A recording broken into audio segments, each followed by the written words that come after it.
Yo estoy contento por la oportunidad de hablar de Dios, amén, de su palabra. Y doy gracias a Dios por la vida de cada uno de ustedes. Yo quisiera que me acompañara en el libro de Samuel, en el segundo de Samuel.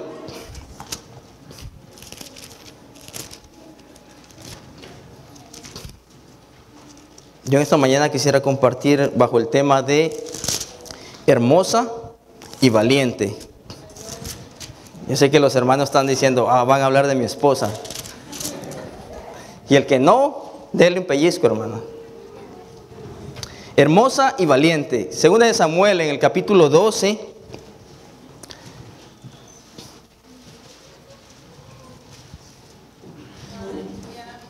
No se preocupe, tengo abotonado el saco.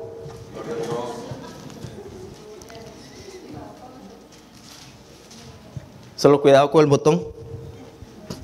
En el verso 24 y 25. ¿Todos lo tienen? Lo vamos a leer todos juntos, amén. En el nombre del Padre, del Hijo y del Espíritu Santo. Y consoló David a Betsabé su mujer, y llegándose a ella, durmió con ella. Y ella le dio a luz un hijo y llamó su nombre Salomón, al cual amó Jehová, y envió un mensaje por medio de Natán, profeta. Así llamó su nombre Jedidías, a causa de Jehová. Como les dije, el tema es hermosa y valiente. Ahí en nuestras traducciones no dice lo de Jedidías, pero Jedidías quería decir hijo predilecto de Jehová. Hijo predilecto de Jehová. Y yo, para darle un poco de reseña histórica, todos saben quién es Betsabé, que era la esposa de Urías. Él era un hombre valiente. Ella vivía una vida normal con su esposo. Él andaba en la guerra. Y un día el rey la vio que se estaba bañando y la mandó a traer, y todos conocemos la historia. Entonces el esposo de ella fue asesinado en la guerra, y ella tuvo que irse a vivir con el rey. Y entonces ella, cuando tuvo ese encuentro con el rey, ella quedó embarazada. Y si usted ve unos versículos atrás, en el verso 15, en el 12:15, cuando el profeta Natán visita a David y le cuenta aquella historia de aquel hombre que tenía una sola ovejita y todo eso. En el 15 dice: y Natán se volvió a su casa, y Jehová hirió al niño que la mujer de Urías había dado a David, y enfermó gravemente. En el 18, y al séptimo día murió el niño, y temían los siervos de David hacerle saber que el niño había muerto, diciendo entre sí: cuando el niño aún vivía, le hablábamos y no quería oír nuestra voz. ¿Cuánto más se afligirá si le decimos que el niño ha muerto? Yo quiero que usted sepa que todo lo que Dios hace, y a todas las personas a quien Dios le da vida, se las da con un propósito. Absolutamente todos. Muchos dicen, no, fue producto de una violación. Aún para ellos Dios tiene un propósito. No hay un ser humano que haya nacido solo por nacer. Entonces usted puede ver la persona que está a su lado, y usted puede decirle con absoluta certeza: Dios te creó con un propósito. Dígaselo ahí al que está ahí.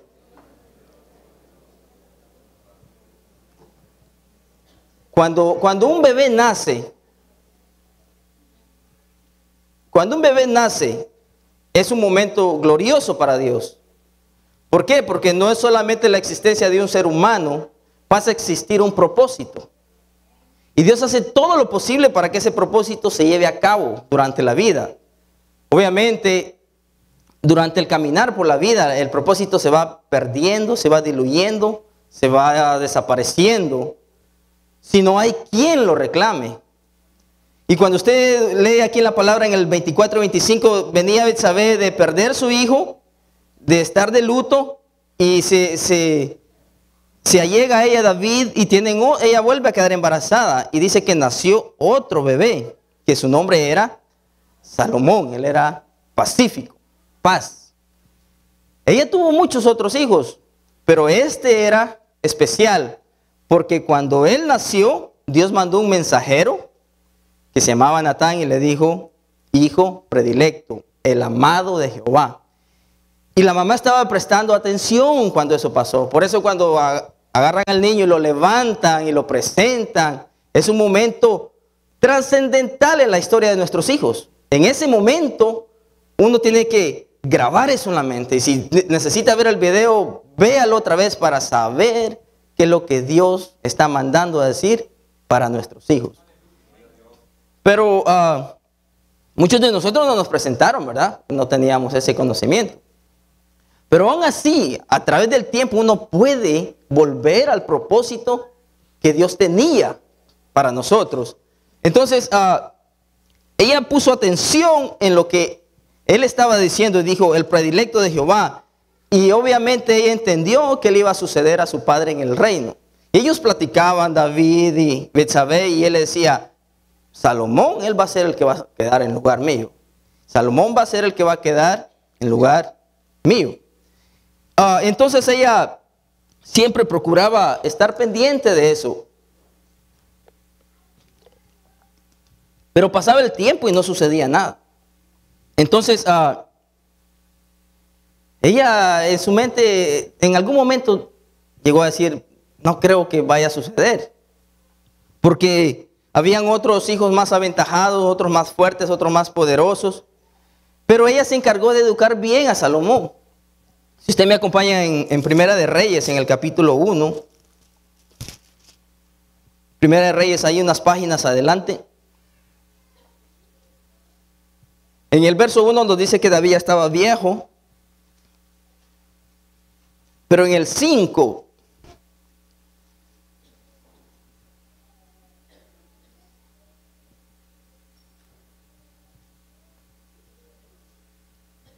en el verso 5, dice: entonces Adonías, hijo de Agit, se rebeló diciendo: yo reinaré, y se hizo carros y de gente de a caballo y de 50 hombres que corriesen delante de él.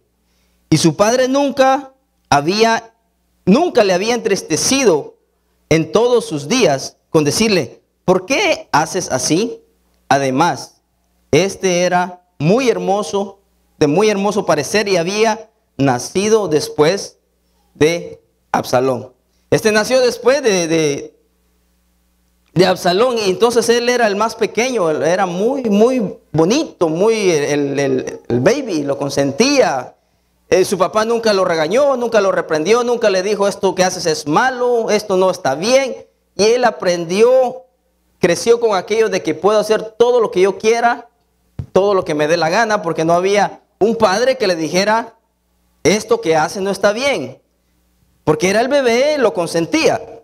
Y entonces él llegó a decir: bueno, ¿por qué no yo ser el rey en lugar de Salomón? Y él era de armas a tomar, porque él fue y él consiguió carros, influencias. Y él comenzó a trabajar en ser el rey. Era muy, muy atrevido. Él creció con esa autoestima altísima, pero de la manera equivocada. Le faltaba la humildad de la obediencia. Cuando nosotros le dejamos pasar las faltas a nuestros hijos, estamos nosotros robándole su futuro. Porque para ser rey se necesitaba ser un hombre piadoso. Él pensaba que podía llegar a ser rey de una manera a la fuerza, sin la palabra de Dios, sin una promesa. Y entonces David no lo corrigió y él pensó que podía hacer esto. Pero en el 11, si usted me acompaña, dice: entonces habló Natán a Betsabé. ¿Se recuerdan quién era Betsabé? La mamá de Salomón, madre de Salomón, diciendo: ¿no has oído que reina Adonías, hijo de Agit, sin saberlo David nuestro señor? Ven pues ahora y toma mi consejo, para que conserves tu vida y la de tu hijo.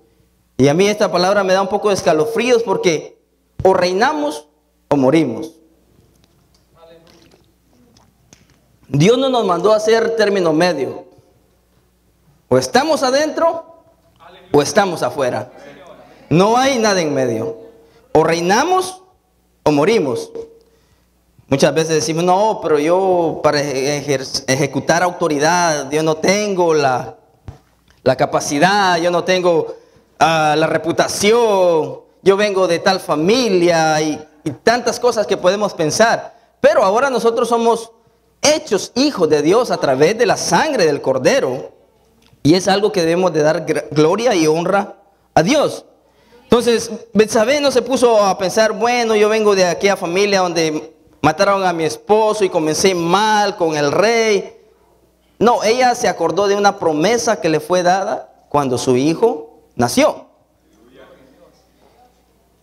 El 13 dice, oiga bien, es Natán hablando con Betsabé. Ve y entra al rey y dile, rey, señor mío, ¿no juraste a tu sierva diciendo, Salomón, tu hijo, reinará después de mí? ¿Y él se sentará en mi trono? ¿Por qué pues reina Adonías? Y estando tú aún hablando con él, yo entraré tras ti y confirmaré tus razones. Entonces Betsabé entró a la cámara del rey, y el rey era muy viejo, y Abisag sunamita le servía. Betsabé se inclinó e hizo reverencia al rey y le dijo, ¿qué tienes? Y ella respondió, Señor mío, tú juraste a tu sierva por Jehová tu Dios diciendo, Salomón tu hijo reinará después de mí, y él se sentará en mi trono. Y he aquí, ahora Adonías reina, y tú, mi señor, hasta ahora no lo sabes. El 24 dice, ahí entró Natán a hablar lo que había hablado con Betsabé. Y dijo Natán, rey, señor mío, ¿has dicho tú, Adonías reinará después de mí, y él se sentará en mi trono? Porque hoy ha descendido y ha matado bueyes y animales gordos y muchas ovejas, y ha convidado a todos los hijos del rey y a los capitanes del ejército y también al sacerdote Abiatar, y he aquí está comiendo y bebiendo delante de él, y han dicho, viva el rey Adonías. El 27, ¿es este negocio ordenado por el rey sin haber declarado a tus siervos quién se había de sentar en el trono de mi señor el rey después de él? 28. Entonces el rey David respondió y dijo, llamadme a Betsabé, y entró a la presencia del rey y se puso delante del rey. Y el rey juró diciendo, vive Jehová, que ha redimido mi alma de toda angustia, que como yo te he jurado por Jehová, Dios de Israel, diciendo, tu hijo Salomón reinará después de mí, y él se sentará en mi trono en lugar mío, que así lo haré. ¿Cuándo? Hoy. Imagínense esta intervención en la historia. Si esta mujer no va y le recuerda al rey que hay una promesa para su hijo, todas las grandes cosas que Salomón hizo no se hubieran llevado a cabo. Todo lo que Salomón hizo, usted ha leído todo lo que ha hecho el hombre más sabio, el más rico, el más poderoso, el más entendido. Creó, fundó, conquistó, avanzó. En un momento hubiera todo desaparecido. ¿Qué le estoy diciendo? Hay cosas, hay personas, hay niños acá que adelante hay un futuro glorioso para Dios. Pero necesitamos una Betsabé que recuerde que hay una promesa para esos niños.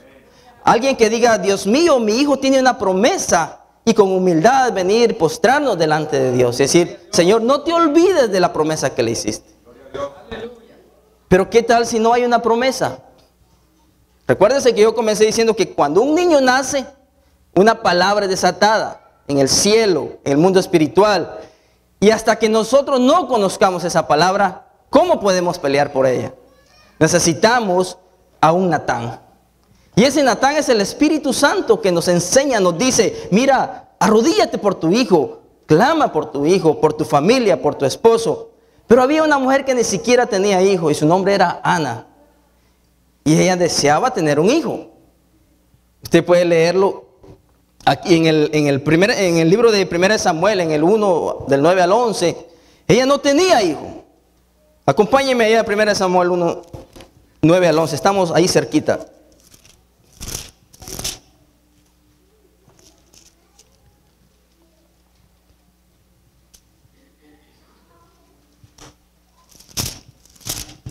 Cuando lo tenga puede decir amén. Dice en el 9.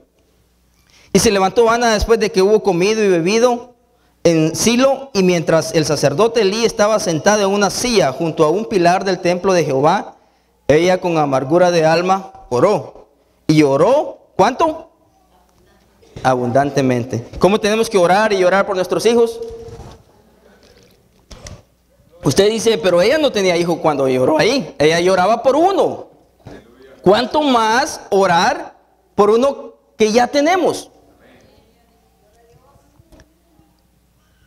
El 11. E hizo voto diciendo, Jehová de los ejércitos, si te dignares mirar a la aflicción de tu sierva y te acordares de mí y no te olvidares de tu sierva, sino que dieres a tu sierva un hijo varón, yo lo dedicaré a Jehová todos los días de su vida, y no pasará navaja sobre su cabeza. 12. Mientras ella oraba largamente, delante de Jehová, Elí estaba observando la boca de ella.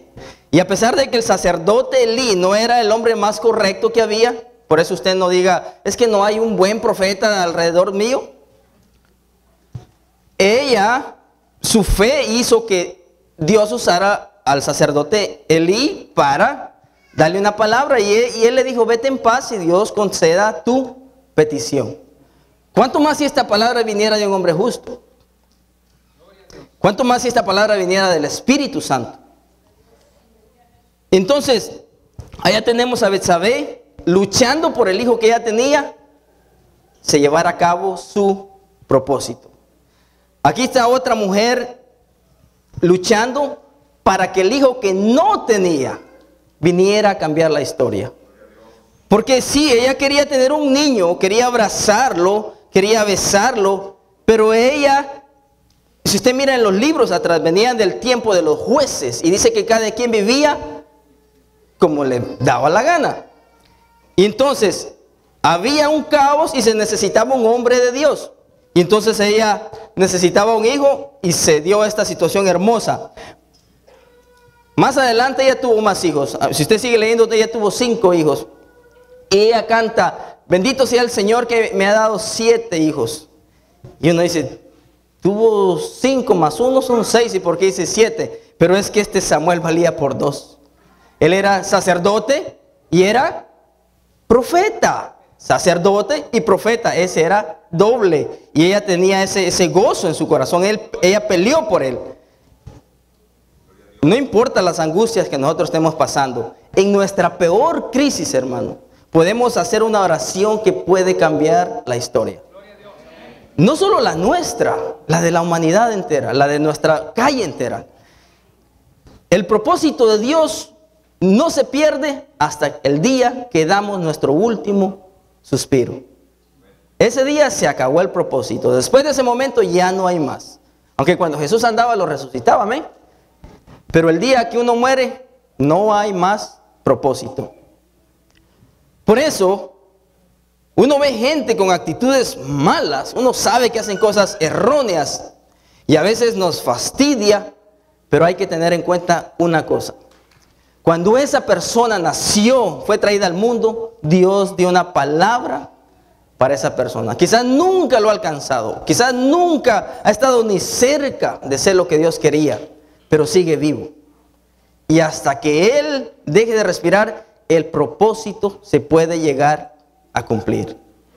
Yo sé que todos tenemos personas que conocemos, que uno ve tan imposible que Dios haga algo, pero mientras ellos estén vivos, mientras ellos respiren y mientras haya una Betsabé, una Ana clamando por ellos, Dios va a hacer lo que Él prometió cuando cada uno nació. No hay nadie que nazca sin un propósito, pero son pocos los que lo logran. Y eso es lo que nosotros debemos de ser vigilantes, que Dios cumpla en nosotros. Pero no nos damos cuenta ahí que cuando Betsabé escuchó a Natán y fue a hablar con el rey, humillándose. Antes era cosa seria entrar con el rey, porque si él no estaba de buenas, los mandaba. Y ella ya no tenía tanta influencia, porque ella fue, dice ahí unos versículos atrás, que muy hermosa y tantas cosas, pero ya era una anciana. Su influencia era menor. Pero ella se atrevió a ir. Ella fue y dijo: Señor rey, no se enoje, pero usted prometió tal cosa. Y él la escuchó.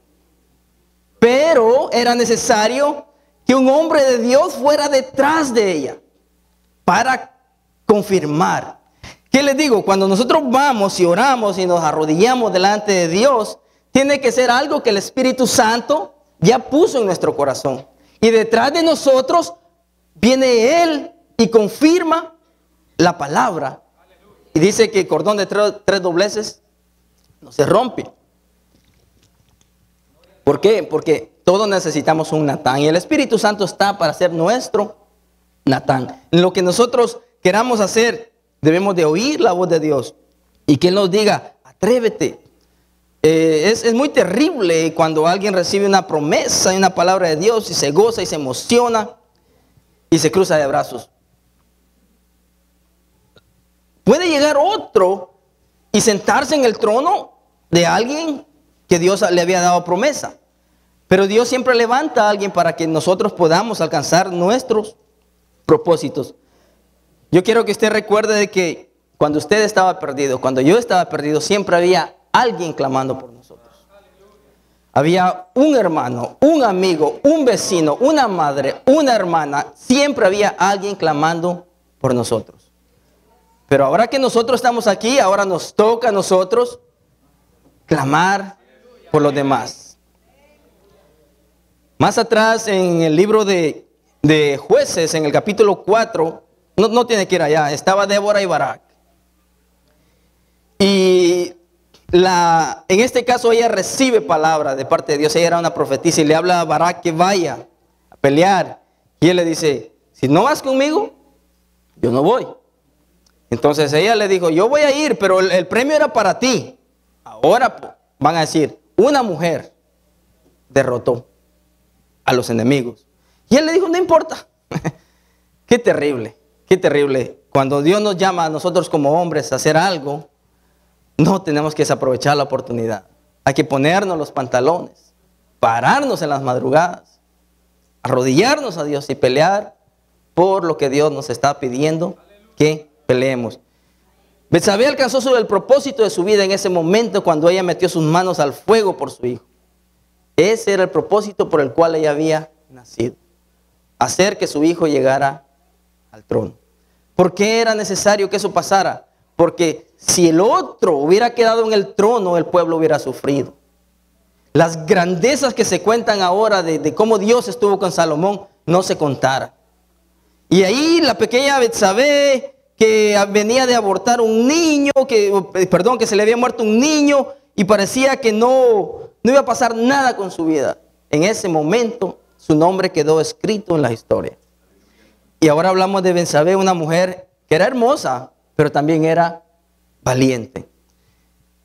Ella sí sabía que el otro hombre se había levantado.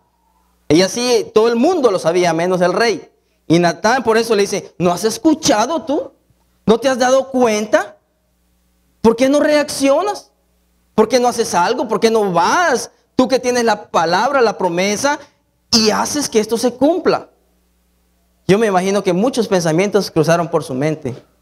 No, pero es que ahora el rey tiene una muchacha y bien jovencita que le da calorcito y que no va a querer ver a esta viejita. Pero él le dijo: ¿sabes qué? Ve.